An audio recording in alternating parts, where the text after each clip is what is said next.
What's going on, everyone? Dwayne here from NorCal Nerf Club, and judging by what's in front of us and the title of this video, yes, you are correct. We are going to take a good hard look at the brand new Rival Takedown XX800. There we go. Yeah, this is looking like a really nice shotgun blaster. I've seen a couple of reviews of it already. You may have also. And yeah, it looks like a fantastic blaster. Advertises 90 feet per second velocity. We're going to be testing that out in a few minutes. But yeah, Rival pump action. Got the warnings down here. Now listen to this. Very important. Do not aim at eyes or face. Well, of course.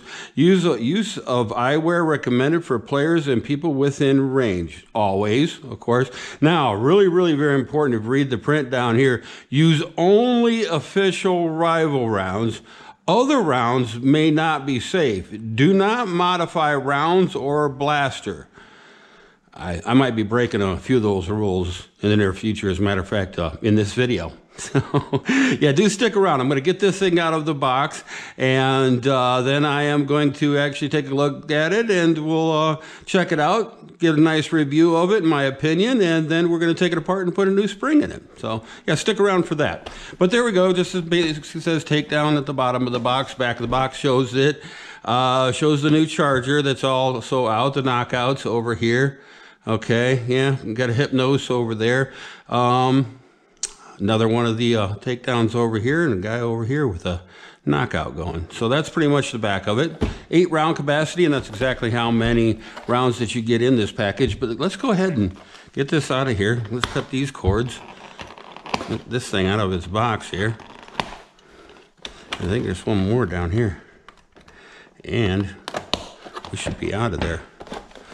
Oh, got one little strand right here needs cut. There we go. And it all should come out. That's a nice feeling already. Yeah, I like this. Yes, very good. I like that. The Mossberg style, kind of really cut down. I love this grip. I've been waiting to get my hands right there on the grip. And that's real nice. And the priming grip up front, too. Been wanting to take a look at that. Because I really like the ones that are on the Orbit. You know, the Orbit rifle that I've done a review on. Really like that. And I was worried when I put a larger spring in this one, how much grip I'm actually going to get on that. But I can get a hold of that. That's real nice. Looking real good. But yeah, as you can see, no paint on this side and just a little bit on this side. Just only the Rival on there. So a very simplified blaster. You see they saved a couple pennies here and there on each one of these blasters. But I like that. It's just nice and simple for you guys that are going to paint it. And there you go. Going to make it all that much easier for you. Got a nice safety down here. Just simply push that forward, then it locks the trigger, of course. We won't go into that for 30 seconds, too in depth with that. But then there's a D-prime over here, so you do have to happen to get any kind of little jam or something in there. You can do that, and then, of course, that all just comes in handy. You get to push that up and double feed it and do a real shotgun action with it. That feels good in the hands, okay? It's not too big, and it's definitely not too small. I like that. I can see how I'm going to be able to get good leverage against that when I'm priming that with a little bit of extra spring load on it. Check this out. I want to see something. Okay, I just wanted to compare the Liberator, the Venture Force Liberator, right next to the Takedown. Okay, and this Takedown on top of it. So you can see kind of the same length if you're looking at it from back here. Okay, but really your hand's going to be all up here and everything. So yeah, it's just smaller and compact and everything. And now I can holster this in my Chrono's holster very nicely. I'm 6'1", so it puts the grip just right there at my hip, just a little bit below my hip, right there on my side. So I can actually holster that very comfortably. Okay, and that works out very nicely.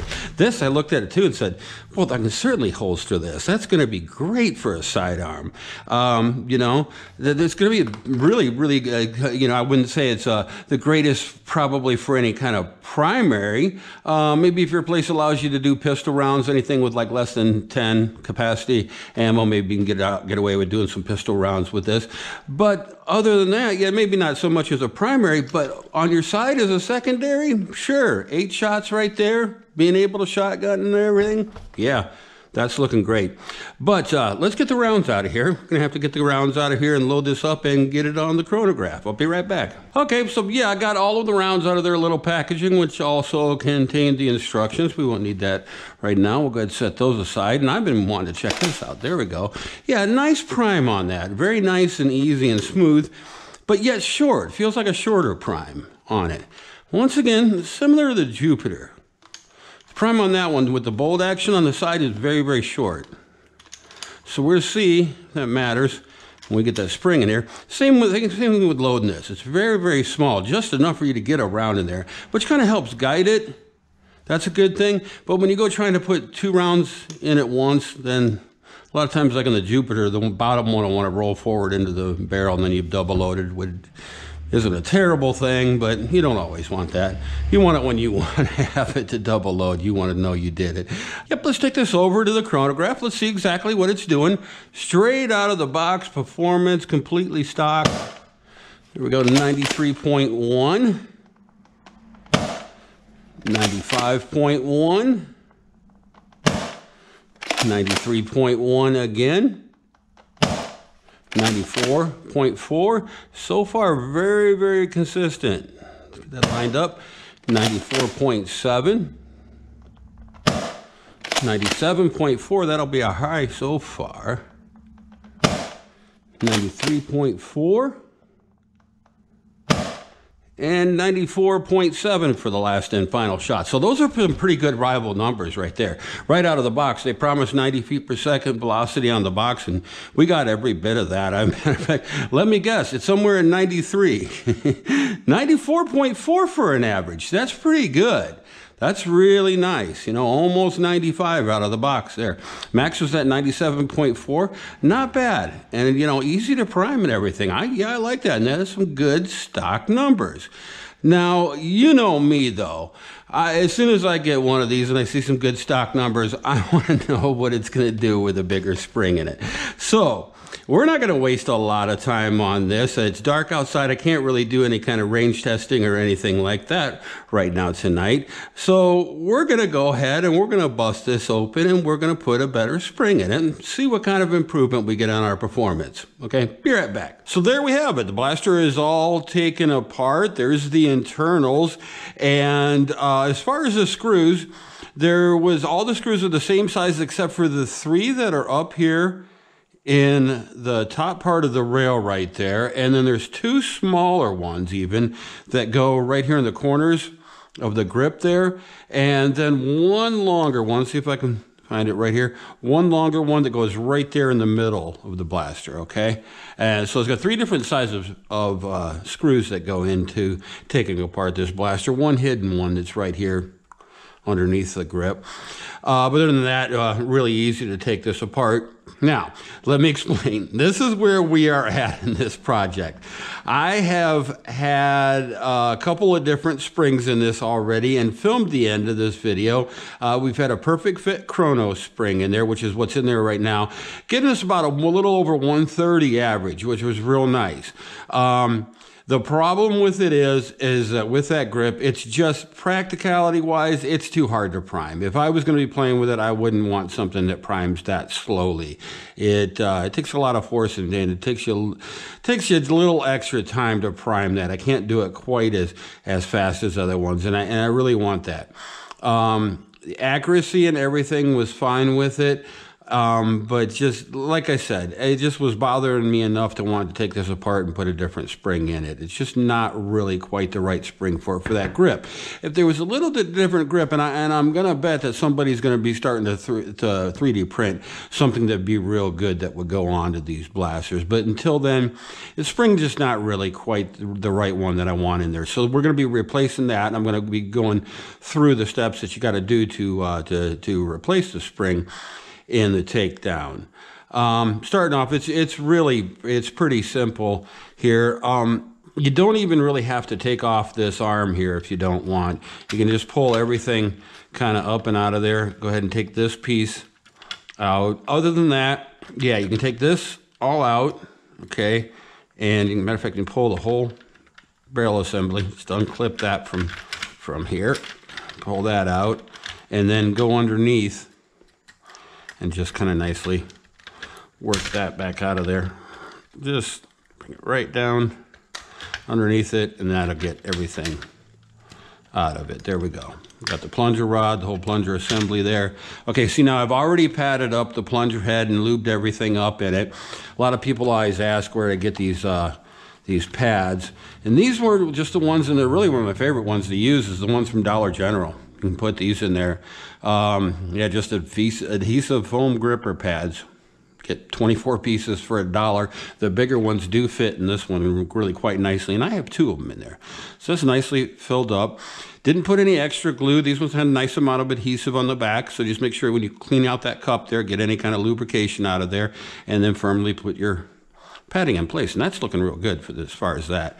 That's been lubed up and everything. I may put a little bit extra on there. But I have to go through an issue that I had with this blaster with you guys.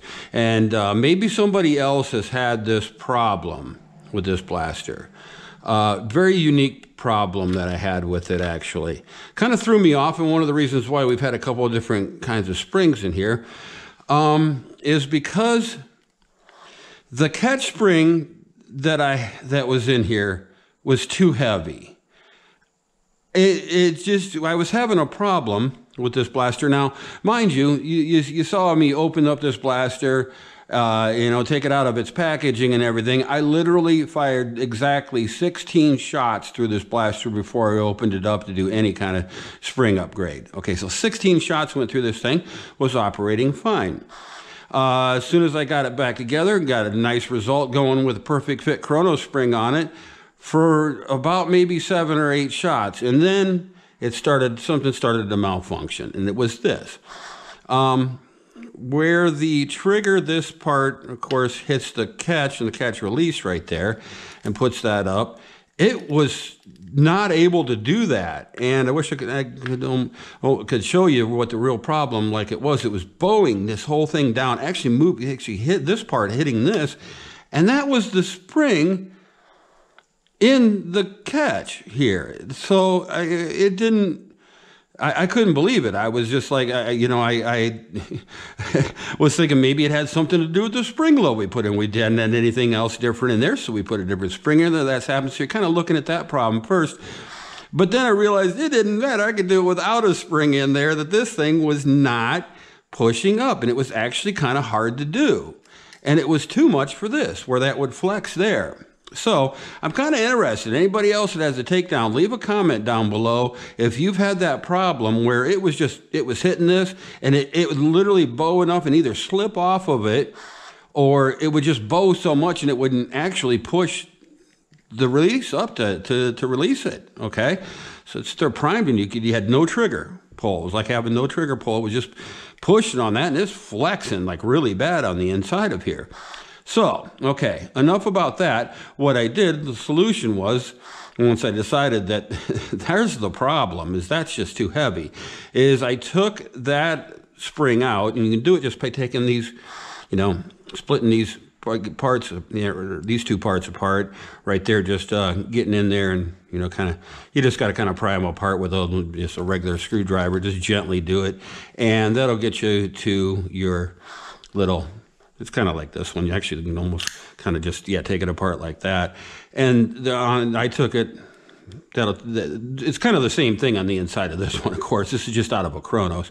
So I took the one out of a Chronos and put it in there, and it is, works. Wouldn't you know, lo and behold, that works a whole lot easier. And then when I had this blaster put back together with this spring in there, it was operating just fine. That part of it anyways. I still felt like the prime is just a little bit too heavy for this grip is the biggest problem here that I can see with it. And other than that, just having a funny little problem that came stock in this blaster. So I don't know if I've just got a kind of a lemon, a different kind of spring that ended up in there that has just too much tension for that. It just, this setup, that type of trigger is just not, it's not strong enough to push it. It was completely just making it bow down, so it wouldn't work at all. So that was my solution. I did that, and it's working fine. But like I said, I need to put a different spring in here. I have had 11 coils of K25 in this.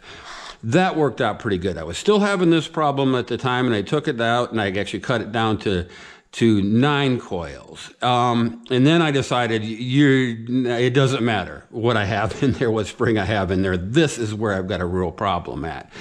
I have not totally given up on the K25 idea yet. I have 9 coils over here cut of K25 that would work really nicely in this, I think. But I'm going to go a different route. Okay, we're not trying to set the world on fire over here with seeing how high my FPS is going to be. Realistically, you heard me say it in his videos. I have a spot where I'm kind of aiming at 125, 135, right around there. For if I want something that's nice and powerful, still easy to prime, going to stick on with its accuracy. That's kind of the range I'm looking for. This one, we're going to do something different with. We're going to go to an old school spring upgrade with this one. At least we're going to try it anyway. So I want to put a good old Hillman 49 spring in there. Now, if we can get this in there and this is going to work out real nice, I'd like to see it around in the teens, 115, 120, maybe up to 125 with this. I don't know. We'll see how well this works out. Generally, one of these in a Chronos, you might get it up to about 120, 125. So I'd really like to see that on this one. But yeah, we're going to go ahead and do that and get this. See if, as a matter of fact, let's just go ahead and see if we can't get this all to catch and everything. Yeah, this is going to be real interesting. Get that on there. Yep, see that? Kind of squeeze and tighten that on there so it's fitting on there the way we want to, around the post and everything. There we go. And then I'm just going to go ahead and get it to try to get it to catch right now. So it's a little bit weird if you're getting you want to get this all lined up, of course, just same thing like on a Chronos arm. You want this part down here, this indentation, you want that facing up for you. Yeah, then this one's just because you've got the little D prime and everything there with that in the way, kinda. Oh, that's right, I can just take that off, and we got it to catch. So there. Ooh, now that's nice. I'm getting it to catch. Don't have a lot of compression left with it.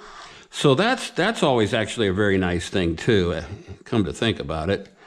That's gonna be good, particularly for this blaster, just because it has a little bit shorter prime to it. So I think this spring is going to play into that very nicely. And we should get a nice smoother prime out of it than I was getting with the other springs in it. That is really hard to grip onto.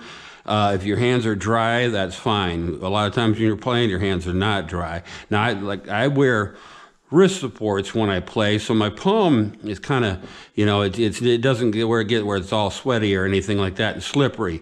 So yeah, if your hands are just a little bit sweaty, you're going to have a really hard time with that grip and a bigger spring load on here. So this one shouldn't be too much. This should be pretty easy for us. Should be pretty good. I just want to make sure everything's, yeah, we're all good there. And spring is all ready to go. I just can't, I always say it feels like you're holding on to a hand grenade here. You don't want that to take off on you.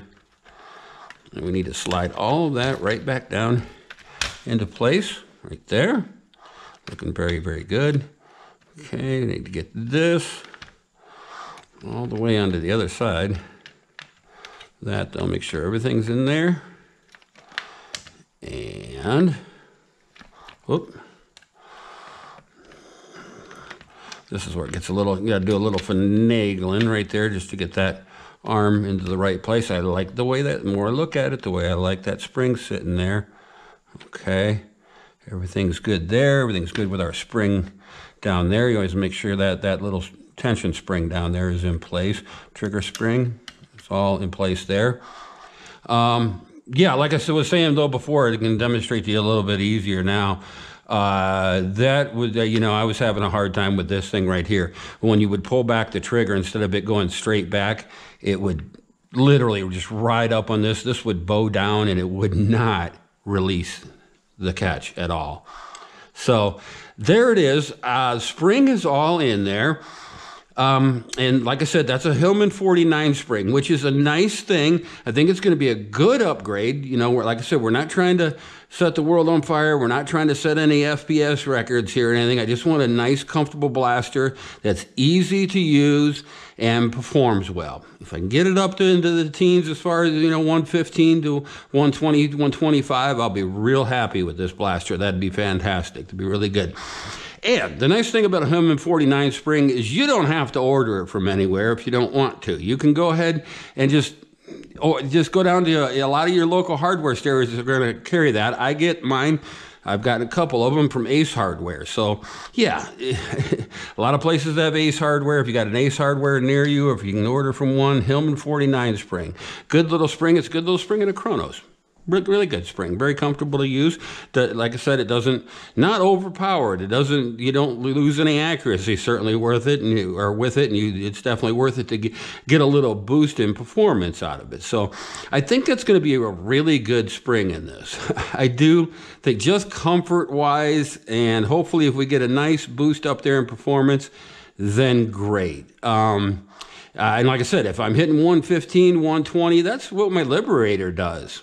You know, so yeah, that'd be real nice to get right around that range where it's not overly powerful, but it's tastefully good. It's really accurate and really easy to prime still. Okay, so that's what our goal is so far. Let's see if we got that. I'm going to go ahead and screw this back together, and we'll see what kind of an upgrade we got. There we have it. Blaster is all put back together. That was real easy to do. This has been a pretty simple operation, except for that little hiccup, that little problem with the catch spring that kind of threw me off for a little bit.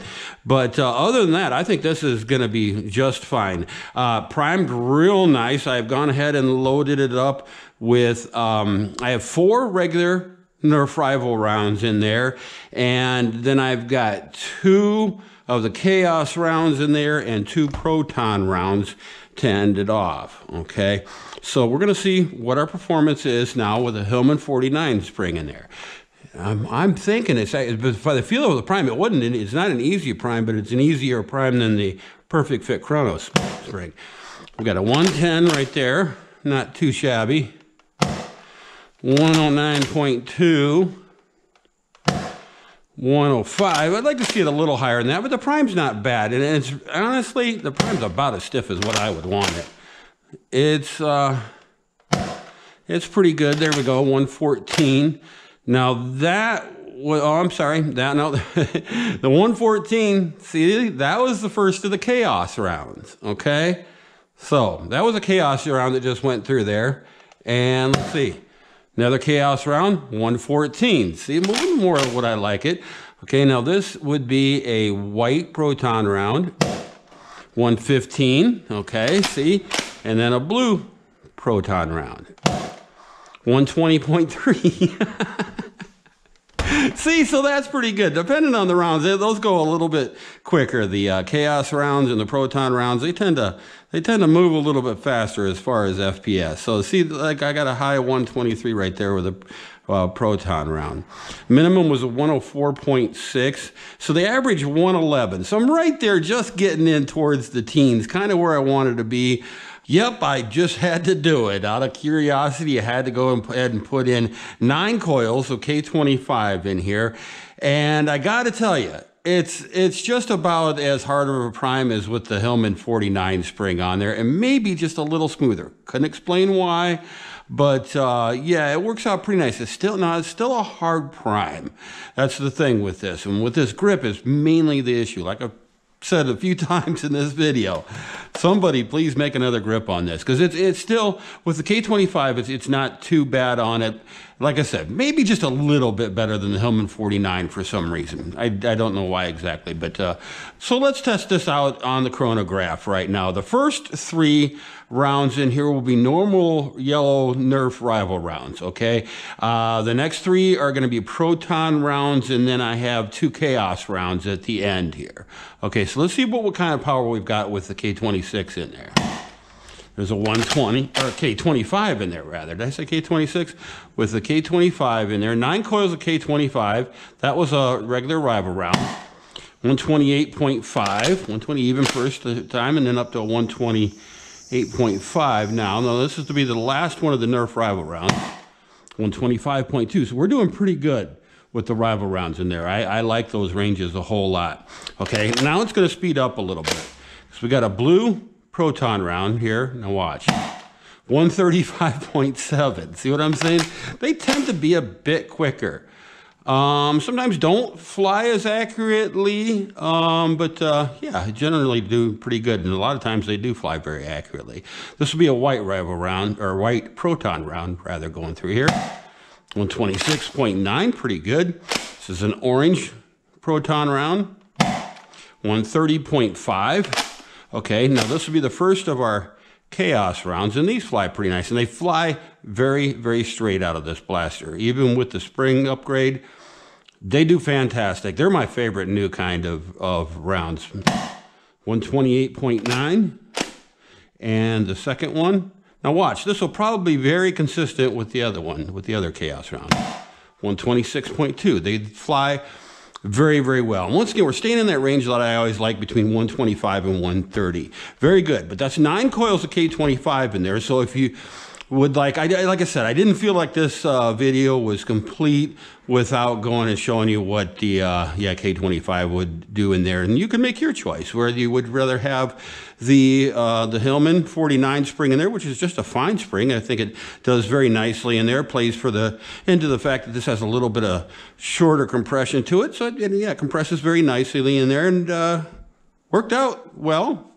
112 average on that. Wasn't too bad, but I think after doing this, I think I like the 9 coils of the K25 in there the best. The Perfect Fit Chrono springs, it was just a bit much to prime. That's a heavier prime, but it's manageable. Okay, so here we go. This is the numbers that we wanted to look at. Our max there was 135.7. We had a minimum of 120 and an average of 127.7. So that's really good. I like those numbers.